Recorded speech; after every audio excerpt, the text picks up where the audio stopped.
Hi, it's John. Welcome back to FinTech Plus, and thank you again for following us. I'm very pleased to be joined today by a distinguished researcher in the field of data trust and governance. It's Anna Artyushina. Hi, Anna. How are you doing? Hello, John. Thank you for having me. I'm doing great. It's a great pleasure. And we were joking before, you're in my hometown of Toronto, and things are looking great there, I see in the background, so that's good to hear. I was hoping, though, for those who haven't had a chance to do a little bit of looking into your work yet or seen it in some publications recently, that you could introduce yourself and what your expertise is in particular. Yes. So I've been working in data governance for 4 years as an academic researcher and policy advisor. And I'm specifically interested in data trusts as a policy framework, as a legal concept, which promises to revolutionize the data economy. Currently, I'm based at York University. I'm a research fellow in data governance, and I'm also a PhD candidate in science and technology studies. Also, I serve as a science advisor for the CEO Strategy Council, where I'm a member of the committee working on the National Data Governance Standards of Canada. That's about it. That's quite the plate you have there, filled with some really important topics. And I think it's worth maybe putting some context into this, because some people have heard of ideas such as surveillance capitalism, and they're familiar with ideas like Cambridge Analytica and how data is being used by advertisers or perhaps other people who would like to influence us. And it's a very complex topic. Could you maybe introduce the context a little bit? Arguably, the book, The Age of Surveillance Capitalism, is one of the most important books of the 21st century, because it puts current economy in continuum with other capitalist systems. And for Shoshana Zuboff, this is capitalism gone wrong. So what she's trying to do, she's trying to say that this economy is unsustainable. And she highlights the connection between those big political, economic, and societal issues like digital surveillance, political polarization, and data monopolization. And in general, what she tells us is that the entire business model of the platform companies, the entire technological architecture that underlies the internet and the apps we're using is staged against the user. And it only benefits a fraction of the market. So this is probably, in a nutshell, what we all should know about surveillance capitalism. That's where data trusts come into things. It's how do we protect data? And what interested me, coming back to this, is it's actually a relatively new idea and has a link to not only the internet, which sort of gave birth to it, but also Switzerland, which has a history in this, right? So, well, yeah, it is relatively new. And so what surprises me, I'm interested in data trust as an academic researcher. And what I've seen is that over the last 4 years, it raised to prominence as a framework that has been used by several J7 nations who see data trust as a way to gain leadership in the data economy and artificial intelligence industry specifically. And so, like, speaking of the recent projects and the projects that have been backed by the government, obviously, the European Commission, the European Union is a trendsetter here. And just last week in the UK, the AI Council and Cambridge University announced the launch of the Data Trust Initiative. We also know that in Canada, the data trust is specifically mentioned in the Digital Charter as a way to boost digital innovation in the country. And also Belgium, which just last week launched the AI for Public Good Institute, which will operate its own data hub. So what it tells us is that over the last 4 years, data trusts came from some somewhat abstract idea to the policy concept with significant political, economic, and social power behind it. And for Switzerland, I think the most interesting project is MeData. Yes, am I correct? Actually, it's funny. I was just hinting. I don't know if this is correct, but was Tim Berners Lee the one who coined the term of data trust, or what was the connection there with his involvement? Yeah, it's an interesting question. Yes, that was him. So the origin of the concept traces back to the solid pod technology invented by Tim Berners Lee a few years back. And what it does, it provides individuals and organization a personal data space where you can store the data collected by all your devices, and then you can use visualization tools and data sharing tools to decide which part of this data you want to share with the services you are using. So he also established the Open Data Institute, which works on which ran several pilots, and now it's also it has been advocating for data trusts and data cooperatives. So yes. Great. Thank you for clarifying that for me. I was interested in reading your biography and looking at some of the published work that you've covered. Something that seems to be one of the inspirations for you was Google's work in Toronto with Sidewalk Labs. And that really caught my attention because I've long been a fan of urban development and folks like Jane Jacobs, who found a home in Toronto, oddly enough. Yes. But what Google had been doing until the project unfortunately failed or was shut down was quite interesting when it came to data trusts. And I was hoping you could share some of the insights from your work there. Well, that's a very controversial story, and it was unfolding for 2.5 years. So in my article, I was mostly looking in the company's digital proposal, their data trust initiative. And one of the reasons why data trust was in general, the project in general was eventually abandoned is that the company, like the data trust itself, was thought to be used as a tool which will regulate data collection and which will help the public and private sector profit from the data collection. And I think this is probably the most important lesson we should learn from this case, because that doesn't work. With the data economy, with the data, and we see it with Google, we see it with Facebook, we see it everywhere. The data is a very specific asset which is being traded in artificially created markets, in the markets that are being manipulated. And as such, it's very dangerous to have the company, as a policymaker. This is just not the role they were prepared to fill in. Another thing, unfortunately, when it comes to data trust and beyond that, what Sidewalk Toronto teaches us is that not everything called data trust is a trust in a legal sense. And data trusts are not. It's not a silver bullet. So what I've been using platform capitalism theories and surveillance capitalism theory to kind of unpack the story and to see what Sidewalk Labs was actually trying to do with the data.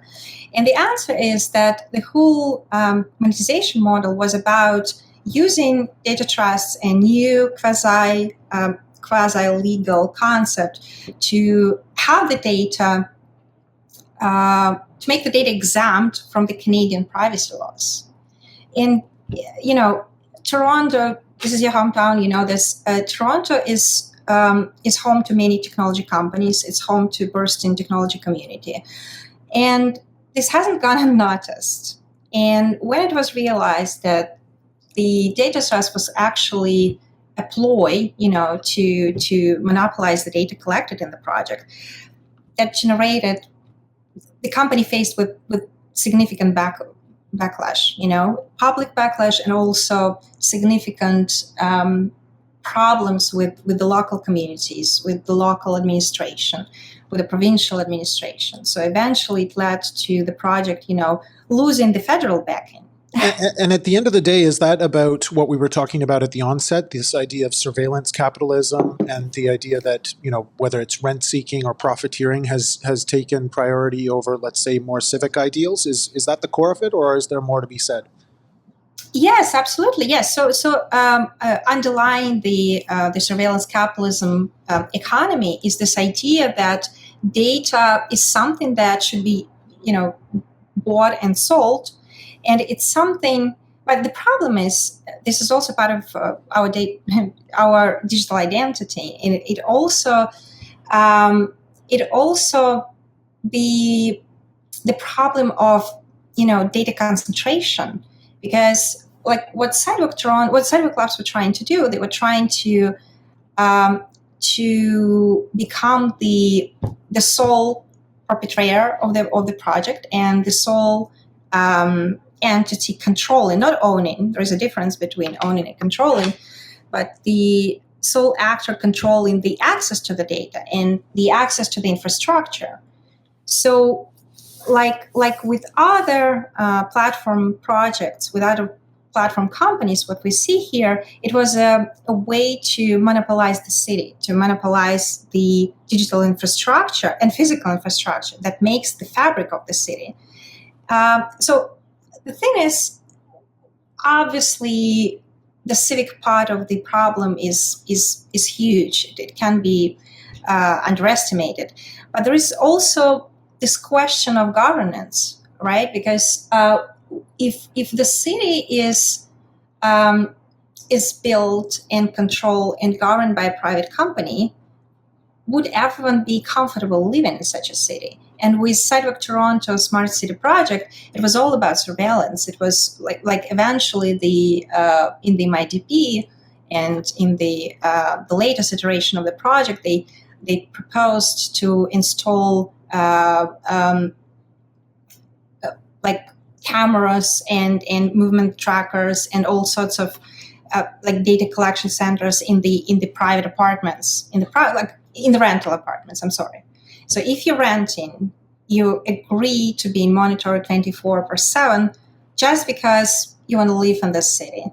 And this is very controversial. This brings us back to the very idea of what makes the city. And however ineffective the government is, Canadian as anyone else, anything else, it still operates as a commons. It still operates as a public space. And there are limits to what he can do with infrastructure, what he can do in terms of surveillance, which was challenged and reimagined by Sidewalk Labs. There's a few things I want to touch on as we round things off a little bit later, but I think actually your other work, which you've mentioned earlier on with what the European Union is doing, is offering an interesting contrast to what unfolded in Toronto and provided some insights, right? First of all, let me clarify what data trust is, because I think specifically with Sidewalk Labs coming into the scene, the very concept, it has become very politicized and it has become controversial. And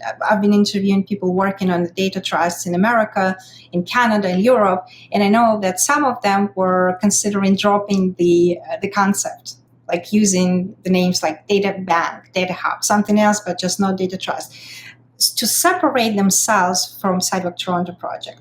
So just to clarify, data trust is an umbrella term. It refers to a variety of technological solutions. It refers to a variety of legal concepts. And later on, just now, it's also policy frameworks. So essentially, the idea of a data trust is premised on two principles: the principle of separation and fiduciary duty. So one thing we need to do, we need to separate user data, divorce user data from the companies that deal in it. And second, the company that manages your data, the company that stores your data, it shouldn't be caught in a conflict of interest. So ideally, it should be having fiduciary duty towards all its clients. So data trusts are first and foremost about having a secure storage for your data. And it's about separating the use, the storage, and the marketization of data. I should mention that there are existing data trusts. So one of them, it's a Silicon Valley Regional Data Trust, and it's a public data trust. It has been created in 2014. It's hosted by University of California, and it's been created by social services and school district boards to pull together the information about the health and well-being of kids for research, social, and educational purposes. like I said, it's not non-profit. It's supported by NSF grant. But it's a very interesting initiative. If we want to have a positive example of data trust, that would be one. Another one obviously comes from Europe. This is Troata. Troata was created by IBM in 2018 as a way, like when in response to the GDPR, and it has been used to manage the data collected from European residents. So Troata is another success story, and it was $30 million in annual revenue. They deal in anonymized data, but so big data sets. Could you maybe take a moment and explain those two cases and what made them stand out as ones that were actually successful or proved some value in what they were doing? Yeah, absolutely. So first of all, when there is a lot of interest in using data trust for civic purposes, and especially in Europe, especially around health data. And we know that European Commission has prioritized health data as one of the possible data markets. So so the idea is that we can use health data, which is sensitive, which is also personalized, or personal or personalized. It can be easily traced back to the origin, but we can use it to develop new products. We can use it to develop in pharmacology, in biotechnology. It can also be used for civic purposes, like for the purposes of education. And so with the Silicon Valley Data Trust, we can see that, first of all, this model works. There hasn't been any data leaks. There hasn't been any legal problems with the data, like unauthorized access or resell of the data. Another thing that the data trust proved useful to the agencies using it. So this is one way to think of data trust and the future of data sharing. And this is, I believe this successful example is very useful when we're trying to understand what Europe is trying to do. Because when European Commission is speaking about initiating the culture of data sharing in Europe, this is what they want to do. It doesn't mean that they want you to be monitored, 24 hours a day, 7 days a week. This is about learning to understand your data, learning to understand its value, including non-monetary value, and learning to share it consciously. And this is a missing aspect in contemporary data economy. We've been sharing our data everywhere. It travels everywhere. But in most cases, we have no knowledge about the companies using it or agencies. We have no knowledge of where it ends up and how it will come back at us, sometimes in a very unpleasant ways. So I think that Silicon Valley Data Trust is a good example of how we can do this without harming the most vulnerable populations. And we're speaking about children here. The second example, Troat, I think this is a great story because from what I know about how this thing was started, there were many considerations about the project, but they're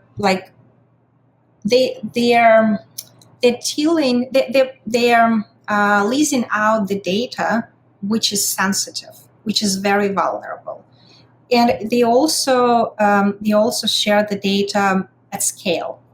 So initially, there were a lot of concerns about how this can, if this can be breached, if the technologies are good enough to protect the data, if the companies would want to pull their data, because Troata does not only work with MasterCard, it also works with private organizations who want to maybe monetize the data they have in, and this can be the data of their clients, which is also potentially a controversial move, but we see it everywhere.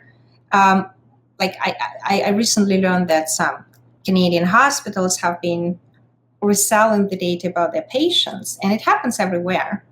We just may not be aware of it. So having a structure like Troata, like a data trust, which operates under common law. It's a corporate structure with a trust on top, which means that once the data is which means first, the data trust itself cannot profit from a data otherwise than it has been asked to operate it. It cannot resell your data to the highest bidder. It cannot work outside the contract.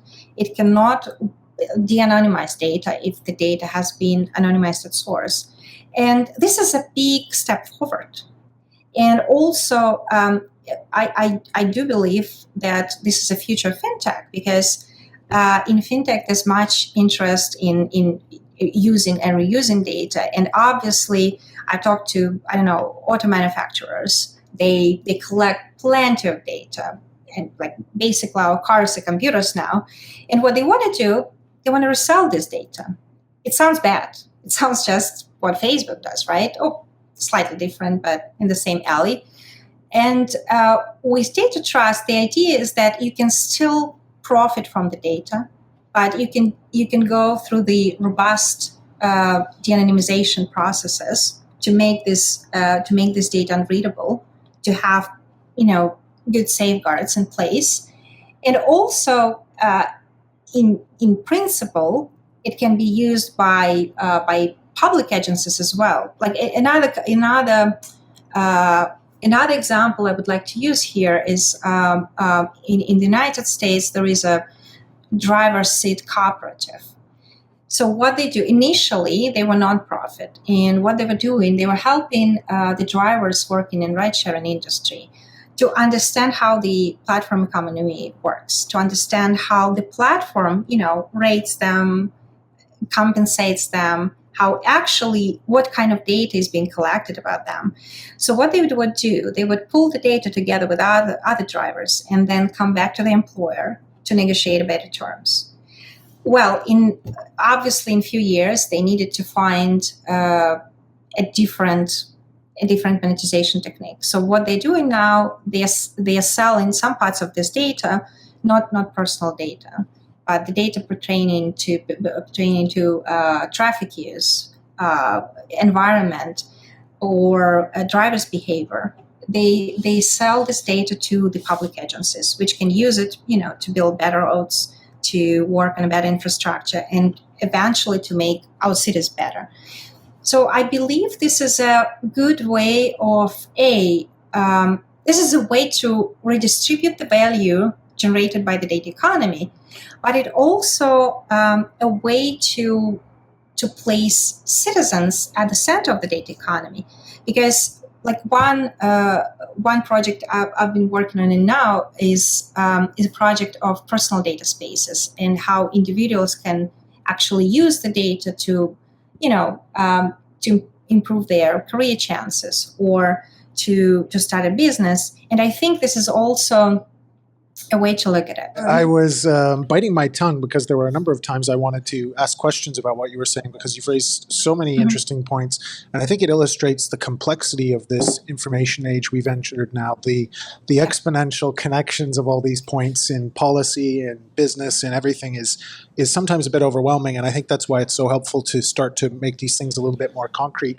One of the very simple things that I thought was really quite poignant about what you said was about shaping and developing a culture around data sharing and the work in progress that's involved in that. Some of those tough questions about how do we maintain private data throughout its processing as private and not allow it to be repackaged and de-anonymized. That's something I want to comment about in a minute. But I thought it was also really interesting how you mentioned the non-monetary value of things, and that's something that I think a lot of people lose sight in, and it hasn't fully come to the mainstream. The idea that things beyond just what we've been able to calculate that have value is something that's hopefully becoming more clear through the way our data is being used now and the reasons it's being used the way it is. There was a case that actually I found interesting. The Canadian pension plan, I learned at one point, I think they're still invest in it, have a company here in Switzerland called IQVIA. Have you ever heard of them? No, no, It's no. Thank you. I think it might be the company that was trying to get its hands on that medical information that you mentioned earlier. They basically have a monopoly on all of the prescription data around the world. And when you start to think about how these things should be looked at, and yeah, I think there's a lot of very interesting ethical questions. And it's not to play boogeyman and say that there should be a lot of paranoia around this per se, but to make sure that we're really addressing sustainability points and creating non-monetary value as well, and not obsessing on one particular angle, which is profits and maintaining certain business interests. Something that I thought was really interesting is the concept of how this all fits into as well artificial intelligence. And I was hoping you could paint that picture a little bit more clearly for everybody in terms of the details of what needs to be done to enable this connection. Yeah, so I would like to just go back to your comment just for a second and say that I do think there is a lot of paranoia around these issues, and there should be, and many of the concerns, they're very real. I can tell you when my MIT review piece came out, I received some 40 emails, and some of them, I think at least a dozen of them, came from Europe, from people who resided in Europe, and they were worried that the Data Trust Initiative would create this digital panopticon. They were worried that the data, which has been now fractured and held by different private actors, it will be concentrated in the hands of the government. This is a valid concern, but the funny thing is that when people who ask this question, they do not understand that data concentration have existed for quite some time, for at least the last 10 years, and the data is not actually that fractured. And when we think about data brokers, when we think about Google and Facebook, they actually have quite detailed profiles of us. So while we do not want, another actor come into the picture, the state, right? We do not want state surveillance. It's very useful to understand that the state we are in now is a mess. And one thing, I think the pandemic has made it very clear that there's no coming back to analogous age, right? We cannot survive without computers. Imagine going through all this without the internet, without, Zoom. We're talking now, So it's important to understand that digital technology is important, and data is the blood of the data economy. So what we should do, we should build new systems, and we should build systems which allow us as individuals to maintain better control of our data. And I wanted to mention one interesting initiative coming from Germany. It's a polypoly data cooperative, and they're very. It's a very interesting technological design. So basically, they give you this reservoir for your data, and they provide you with the visualization tools to see what kind of data is sent where. So you see, say, Facebook collects the data about my geolocation. Also, it follows me throughout the internet to collect information about my logins, this metadata, my date of birth, everything. So you can actually see the data coming out of your account, coming out of your different devices, and then you can put an end to this. So instead of storing your data on Facebook server, you have your own personal cloud.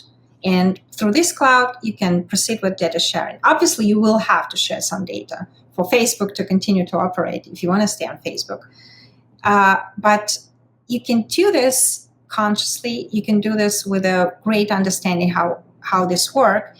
And this also brings us to the idea of the digital dividend, which has been here, I don't know, for the last 3 or 4 years. And I know of several projects that has collapsed because they were not able to convince the public that that was the way to go. You can actually profit from your data if you'd like to, but you also share your data for some novel purposes. So I think it's very important to explain to the people what the digital dividend is, and it's very important to explain that we can actually do good things with data. It can be private actor, it can be public actor, but what it entails, I think there are two very important aspects here. One is that we should stop thinking of data as we should take control of the data. We should understand how the data economy works, and we as individuals should take proactive steps, to protect our data. And second thing, we should take proactive steps, towards reshaping our societies, reshaping our economies to where we want to be. And the data allows for this to happen. So this is not about, just protecting your privacy. It's about taking an active role. And that's what I specifically like about this concept of data trust. That was very useful, and I appreciate you pausing before we moved on to talk about artificial intelligence so that we could really stress the importance of this conscious evolution and debate around how things are moving forward. Because, once we do plug things into machine learning, they seem to go much faster. So can you talk a little bit more about why data trusts are such an important topic? Is it because of that? Because it is a roadblock if we don't have these things right? Yes. Or is there more to why it's so important for AI? Oh, this is quite interesting, I think. So I think over the last 2 years, we've seen the concept of a data trust becoming a geopolitical instrument, because we see all this, like several nations putting forward their programs for AI, their programs for reinvented data economy, and the idea is that the nation who wins the AI race will be the one monopolizing, maybe not monopolizing, dominating the data economy. And so far, the field has been largely dominated by United States and China. And if you listen carefully, to what Thierry Breton says, he puts this specifically in geopolitical terms when he's speaking that United Europe should, protect its digital market. It should curb the monopoly of the American and Chinese companies. It should act as a united force and develop its own AI industry, because that's where the future is. And I think this is quite dangerous. This attitude. While I'm not against artificial intelligence, I'm not against using technology for good ends.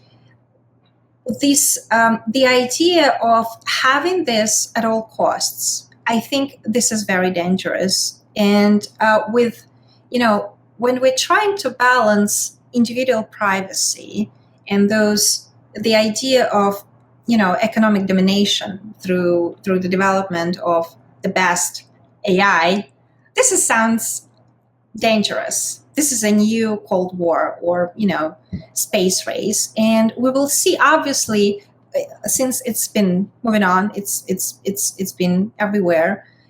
We see Britain,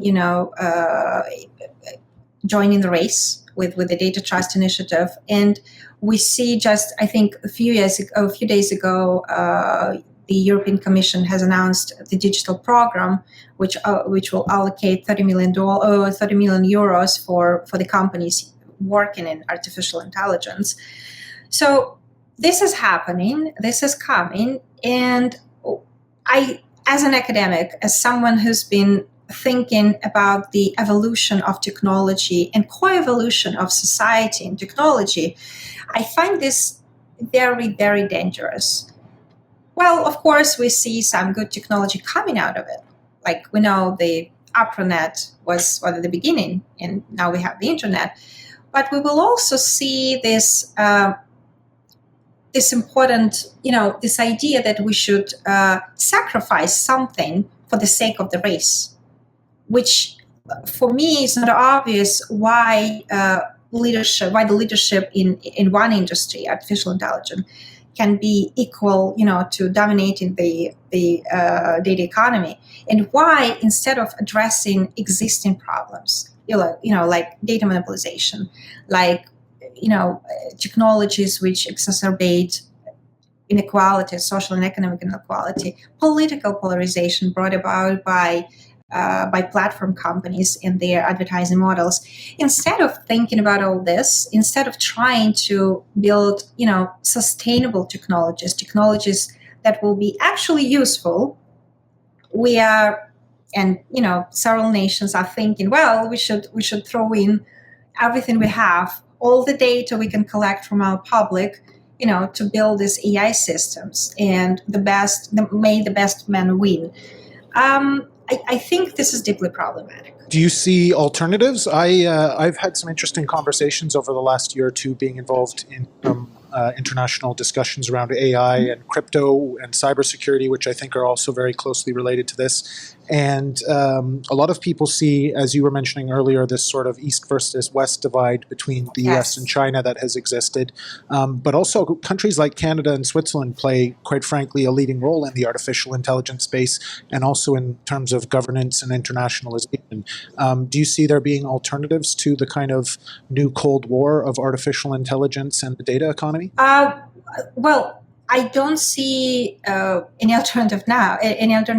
Like I said, I think this is great. That one good thing about this AI arms race is that we see the growing interest in data trust, and as a I don't want to say as a collateral damage, but as part of this movement, we will see better applications of this idea. Hopefully we will see more public data trust. Hopefully we will see more technologies, put to good use, more technologies with civic purposes.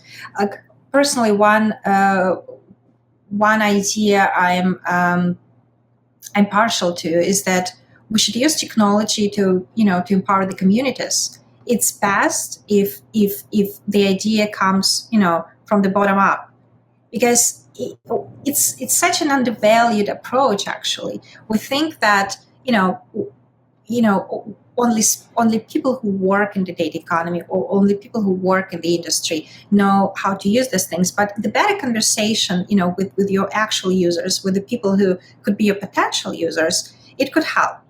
Obviously, one a promising point is precision medicine, and I know it's been growing in Canada, it's been growing in Europe. It can be very promising field. I think not much has done in the climate research. Not much has been done in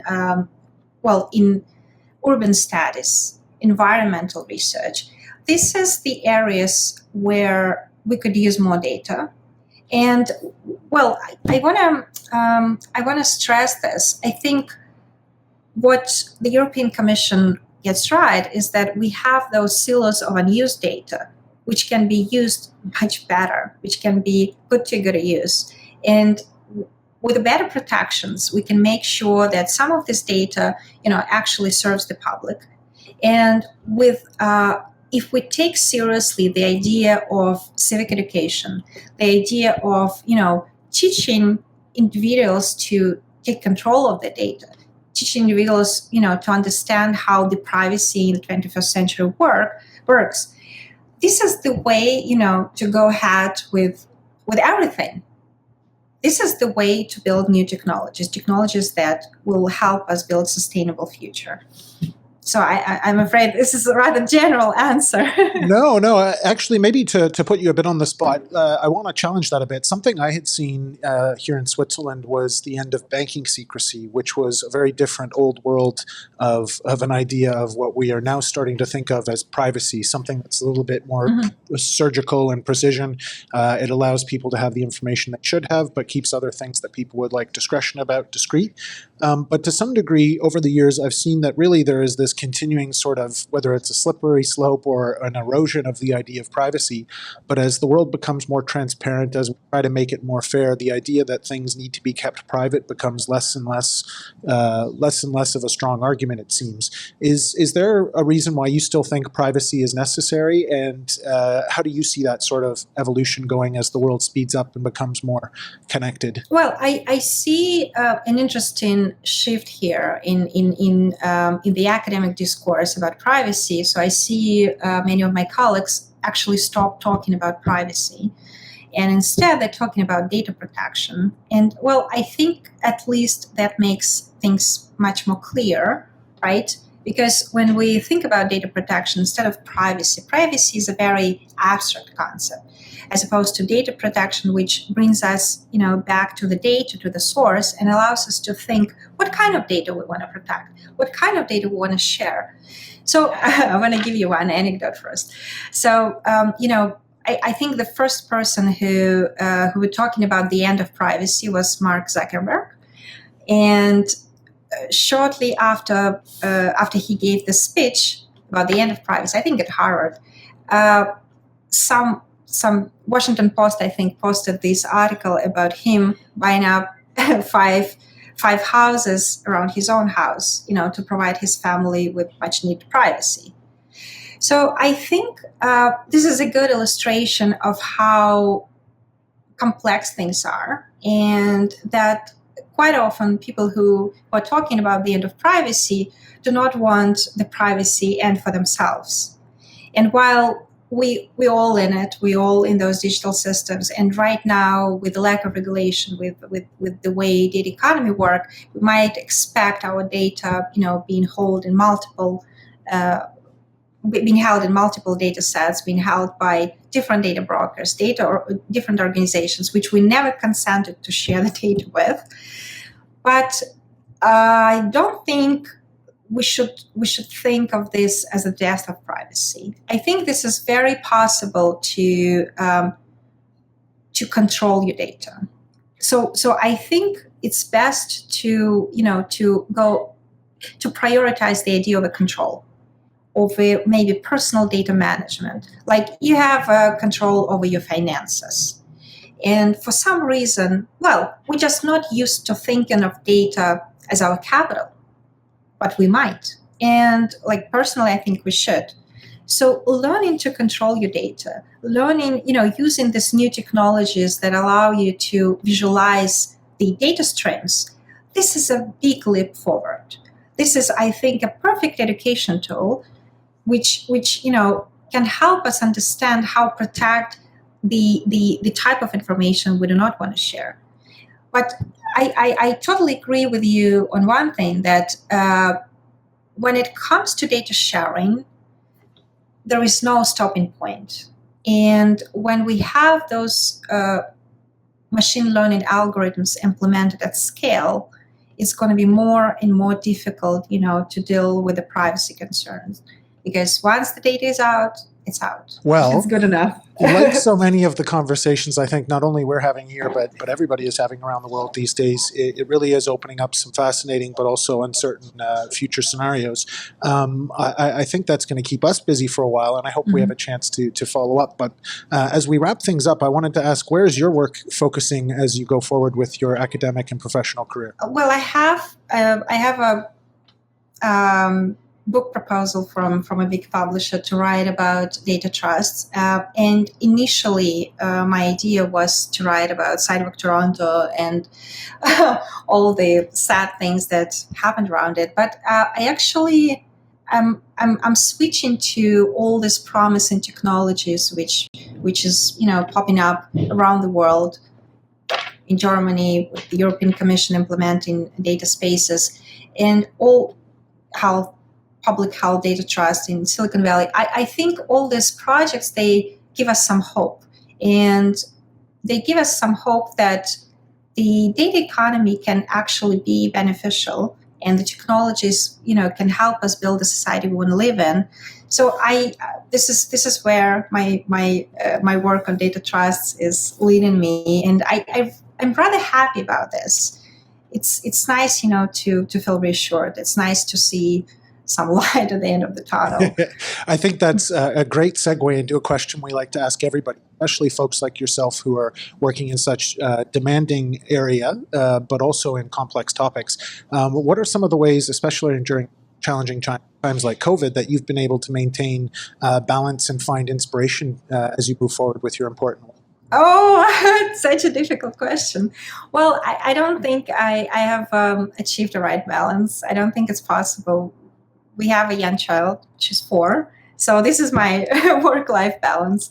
So basically, I divide my life between, childcare and work. And like most of my colleagues, I work most of the time. So I think the pandemic just make it a necessity. And also, I think when you work from home, it's so incredibly difficult to stop. You don't have this clear boundary between, your home life and your work life. So. Absolutely. Well, work-life integration and balancing. It sounds like that's been a theme with everything we've been talking about today. And great to hear that you've got the young one growing. Well, I have a 2.5-year-old, so I can understand entirely.